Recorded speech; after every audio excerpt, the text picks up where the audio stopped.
welcome back to my film and TV channel. Hope you're all staying safe and well. We've got a horror to look at today. And yes, one of the better ones I've seen recently. But although a lot of people don't probably agree with me, so perhaps I was in the right frame of mind to watch this one. But we'll see. See what you think, guys. Let me know. We're going to look at something called Cobweb. Please, if you're new to the channel, push that subscribe button, push the bell notifications, everything film and TV. Reviews like this, information, vlogs, previews, TV stuff. It'd be great to have you on board, and if you can, it's just much appreciated. We put a little bit of effort into this, or I put a bit of effort into this, so you can just give us a thumbs up or a like.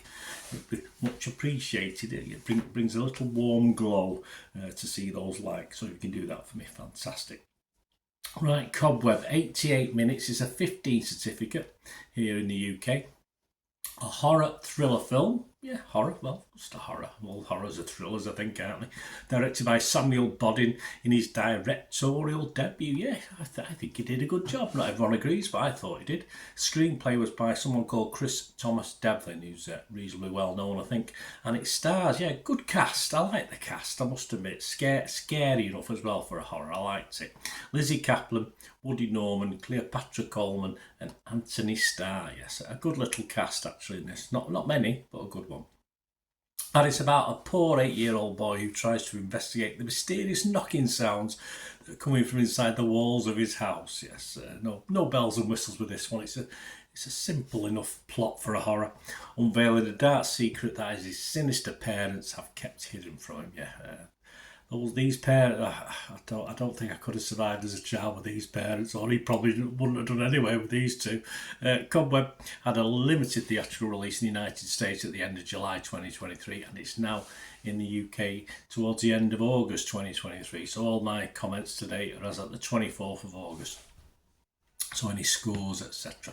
Right, Rotten Tomatoes, what are they thinking? Well, the critics, they're okay on it actually. 68% are positive, that's 63 critics. And it averages, well, just that 6 out of 10 I like to see. That's my little watchable score, if you like. And there's 43 fresh, which is good, and 25 rotten, so almost 2/3 to 1/3. One of the freshes was Sarah Michelle Fetters from moviefreak.com. She said, director Samuel Bodin and writer Chris Thomas Devlin may not do anything too terribly new or original with their visceral shocker Cobweb, but that does not mean their exceedingly confident production still doesn't manage to entertain.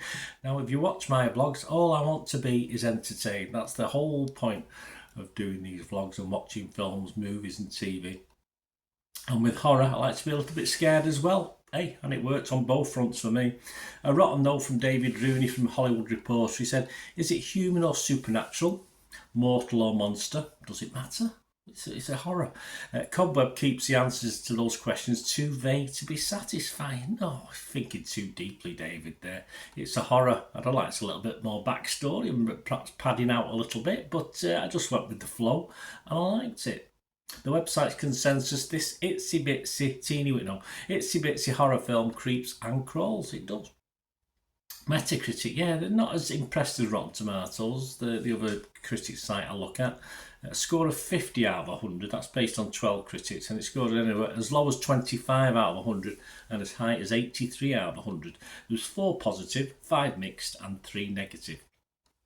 A negative was Monica Castillo from RogerEbert.com website. She said, while the strange and unusual world of Samuel Bodin's Cobweb has ample enough unsettling energy thanks to Philip Lozano's ominous cinematography, it fails to reach its scary ambitions. Jump scares feel less jumpy and the twists are predictable. I have to disagree with Monica there. Genuine goosebumps for me at times in this film, which doesn't happen a lot at my age now. And the twists are not anything special, but I don't think they're meant to be anything special. It's not a great big revelation, so I don't worry about that. I don't think they were meant to be, so I'd have to disagree with Monica's criticism. But hey, we're all entitled to our opinions, aren't we? A mixed one though is old Roger Moore from Movie Nation. He said, Cobweb is a horror genre piece, as simple and to the point as its title. Nothing wrong with that. Nothing wrong with simple horror films, is there? And a positive to finish on before I give you my little summing up. The playlist Charles Bramesco said, Cobweb might just fill you with sadistic glee that you can only get from horror films that push the boundaries of the genre. It's not perfect. Hell, it might not even be good.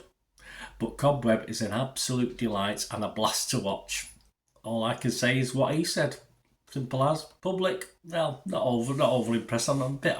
Rotten Tomatoes audience like it. 73% positivity. It averages 3.7 out of 5. But Internet Movie Database, it's under that 6 out of 10. Yeah, 5.9 out of 10, based on about 8,600 scores and reviews that have been left as I'm recording this with the date I said earlier. So there you go. Bit mixed on this, but as far as me, yeah, okay. There is a lack of backstory. It's definitely, I wouldn't mind a little bit more. Not realism. I mean, it's a horror. There's nothing particularly real in this. It's monsters, it's creatures, it's people who live behind walls, you know, for many years. But there is a bit of a lack of backstory. Most reasonable horror films, you get like a 5 or 10 minute segment that explains a little bit more of what's gone on, and you can put 2 and 2 together and add it up in this, but there is a little bit lacking in that. But it just, for me, the film's the right length. It's 88 minutes, spot on for me, absolutely fine. It is scary in parts. As I said, I generally did have goosebumps. I watched this not too late at night on my own downstairs, and yeah, it's got a great mum and dad psychopathic couple that are great. I mean, I just watched them. Just the chemistry was fantastic of the two as these two nutters, basically. You had a poor lad who's obviously trying to cope through all this, which you can fully invest in, and a Miss Divine, I think she was called, a brave, caring teacher, a bit like that lady from Matilda, who cares about her kids, who tries to save the day. And you get a home invasion sequence as well, and lots of pumpkins. There's lots of pumpkins thrown about as well, which is quite scary in its own way. I've never been a big fan of pumpkins. So there you go. I was thoroughly entertained. It was silly and daft, and a lot of good horrors are. It don't make any sense whatsoever, but a few jump scares that did make me jump, which is not always the case. Didn't overdo it. Got the right blend and mix for me. So yes, I'm going to be Metacritic. I'll be positive. Rotten Tomatoes, I'll be fresh, and I'm going to give this for me a very, very, very high score. I'm going to give this 8 out of 10 because I thoroughly enjoyed it and was entertained. Let me know what you think, guys. Great to hear from you. What you thought of this, as I say. It's of course I'm possibly just in a minority on how the 8 out of 10. Obviously I'm on the high scale of marks there with that, but let me know what you think. It'd be great to hear from you.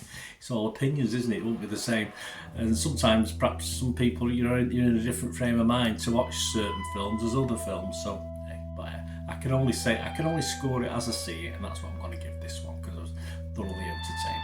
Thanks for watching, guys. Till we meet again. That's one thing, don't I? Please stay safe, everyone. Bye for now.